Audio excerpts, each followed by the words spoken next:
रानो, आज की रात इस जंगल में तेरा आखिरी दिन है। या तो चुपचाप अपनी ये जमीन मेरे नाम कर दे, वरना आज तेरे ये दोनों मासूम बच्चे इस जंगल में भूखे प्यासे तड़प तड़प कर दम तोड़ देंगे। नहीं सेठ जी, भगवान के लिए मेरे बच्चों पर रहम कीजिए। ये जमीन मत छीनिए। अगर ये खेत छिन गया तो मेरे बच्चे कल का सूरज भी नहीं देख पाएंगे। मैं आपके पैर पड़ती हूँ सेठ जी। माँ, माँ मुझे डर लग रहा है। ये कौवा अंकल हमें मार देंगे क्या? रोने से मेरी दया नहीं जाती चिड़िया। गिनती शुरू होती है अब। 1, 2। आखिर रानू चिड़िया ने ऐसा क्या किया कि बंजर खेत में रात के समय एक सोने जैसा जादुई घर खड़ा हो गया? जानने के लिए देखिए पूरी कहानी। सुंदरबन के घने जंगल में रानू चिड़िया अपने 2 छोटे छोटे बच्चों चीकू और मीकू के साथ एक छोटे से घोंसले में रहती थी। रानू दिन रात जी तोड़ मेहनत करती ताकि उसके बच्चों को कभी भूखा न सोना पड़े और उन्हें एक अच्छा भविष्य मिल सके। उसी जंगल में एक बहुत ही लालची और निर्दयी बरगद के पेड़ पर रहता था सेठ कालू कौवा। कालू कौवा खुद को जंगल का जमींदार समझता था। वो सीधे साधे गरीब पक्षियों से भारी टैक्स वसूलता और छल कपट से उनकी जमीनों पर कब्जा कर लेता था। इसी धोखे और कपट की नीयत से एक दिन कालू कौवा मुस्कुराता हुआ रानू चिड़िया के खेत पर पहुंचा।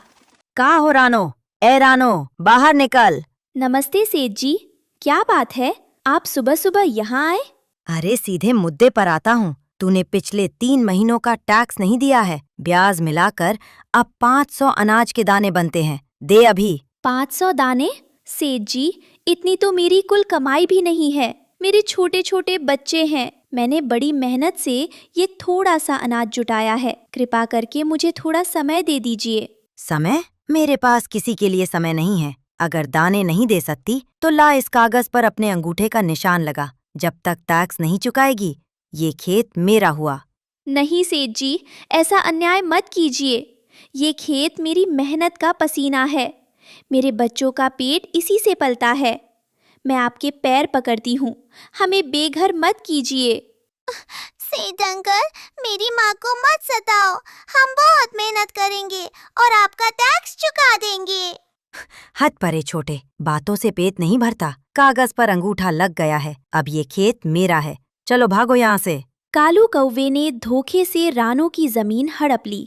रानू अपने रोते हुए बच्चों को गले लगाकर वहां से चुपचाप चली गई। कौवे ने रानू के खेत पर कब्जा तो कर लिया, लेकिन वो बहुत आलसी था। उसने खेत में कोई मेहनत नहीं की, न पानी दिया और न ही देखभाल की। कुछ ही दिनों में मेहनत से सींचा गया वो हरा भरा खेत सूखकर बिल्कुल बंजर हो गया। छी छी, ये कैसा बंजर खेत है। यहाँ तो एक तिनका भी नहीं उग रहा। मेरा तो सारा समय बर्बाद हो गया। ऐसी सड़ी जमीन का मैं क्या क्रोसूंगा। कौवे ने गुस्से में आकर वो खेत ऐसे ही छोड़ दिया और वहां से चला गया।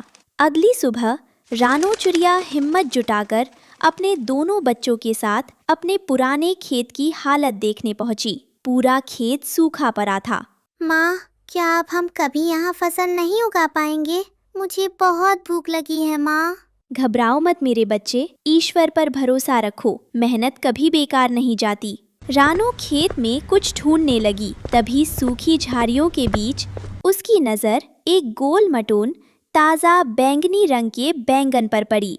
देखो चीकू मीकू, ईश्वर ने हमारी पुकार सुन ली। बंजर खेत में भी एक सुंदर बैंगन उगा है। आओ हम सब मिलकर इसे खाते हैं। जैसे ही रानू बैंगन उठाने लगी, पास की झाड़ियों से एक छोटा सा सफेद खरगोश लंगड़ाता हुआ बाहर आया। वो भूख से कांप रहा था। हे दयालु चिड़िया, क्या तुम्हारे पास थोड़ा सा भोजन होगा? मैं कई दिनों से भूखा हूँ। मुझ में चलने की ताकत भी नहीं बची। चीकू और मीकू उस खरगोश को देखकर दुखी हो गए। माँ देखो ना, ये खरगोश भैया कितने कमजोर लग रहे हैं। हाँ बेटा, लीजिए खरगोश भाई, आप ये बैंगन खा लीजिए। आपकी भूख मिटना ज्यादा जरूरी है। लेकिन चिड़िया बहन, तुम्हारे साथ तुम्हारे छोटे बच्चे भी तो हैं। क्या तुम्हें इसकी जरूरत नहीं है? हम मेहनत करके कुछ और ढूंढ लेंगे, कोई भूखा हमारे सामने से खाली पेट जाए, ये हमारी नीयत को मंजूर नहीं। खरगोश ने रानो के हाथों से बैंगन लिया। जैसे ही उसने पहला निवाला खाया, एक तेज सुनहरा प्रकाश चमका। जादू की रोशनी से पूरा खेत जगमगा उठा। देखते ही देखते वह साधारण खरगोश एक बहुत ही सुंदर पंखों वाली परी के रूप में बदल गया। ये देखकर रानो और उसके बच्चे आंखें फाड़े देखते रह गए। आप कौन हैं?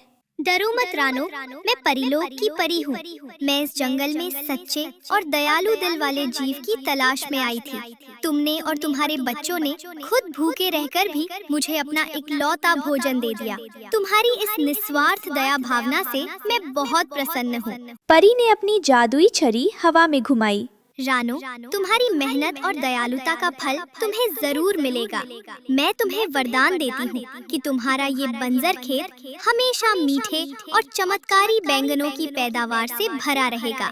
और यही नहीं, इस बैंगन से तुम्हारे लिए एक सुरक्षित और सुंदर बैंगन का घर बनेगा, जहाँ तुम अपने बच्चों के साथ खुशी खुशी रहोगी। परी के छड़ी घुमाते ही सूखी जमीन हरी भरी हो गई। एक विशालकाय सुंदर बैंगन का आलीशान घर बनकर तैयार हो गया और पूरे खेत में अनगिनत ताजे बैंगन लहराने लगे।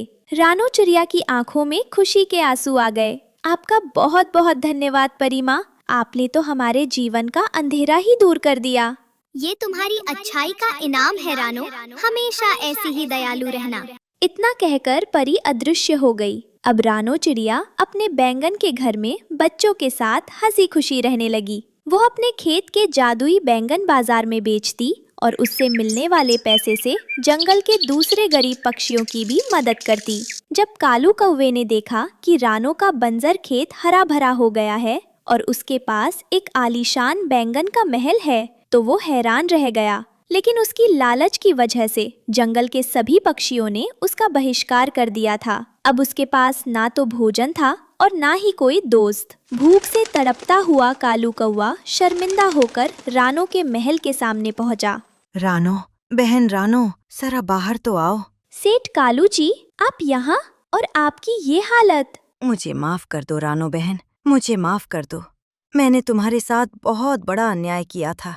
मैंने तुम्हारे खेत हड़पे, तुम्हें और इन मासूम बच्चों को बेघर किया। आज मुझे अपनी गलती का एहसास हो रहा है। लेकिन कौवा अंकल, आपने तो हमें भूखा मारकर भगाने की धमकी दी थी ना? हाँ बेटा, मैं लालच के अंधकार में डूब चुका था, लेकिन अब मेरी पाप की मटकी भर चुकी है। जंगल के किसी भी पक्षी ने मुझे सहारा नहीं दिया। मैं 3 दिनों से भूखा हूँ। आज मुझे समझ आया कि मेहनत और दया से बड़ा कोई धन नहीं होता। अगर हो सके रानो बहन, तो इस पापी कौवे को क्षमा कर दो। सेठ जी, इंसान या पक्षी की असली पहचान उसकी दया से होती है। ईश्वर ने हमें माफ करना सिखाया है। जब आपने अपनी गलती मान ली है, तो मेरा दिल आपके लिए कोई नफरत नहीं रखता। माँ, क्या हम कौवा अंकल को बैंगन खाने को दें? हाँ बेटा, लीजिए कालू जी, भोजन कीजिए। आज से आप भी हमारे साथ मेहनत कीजिए और सच्चाई के रास्ते पर चलिए। तुम्हारा बहुत बहुत धन्यवाद रानो बहन। तुमने न सिर्फ मुझे भोजन दिया, बल्कि मेरी आत्मा को भी सुधार दिया। आज से मैं कभी किसी गरीब पक्षी को नहीं सताऊंगा।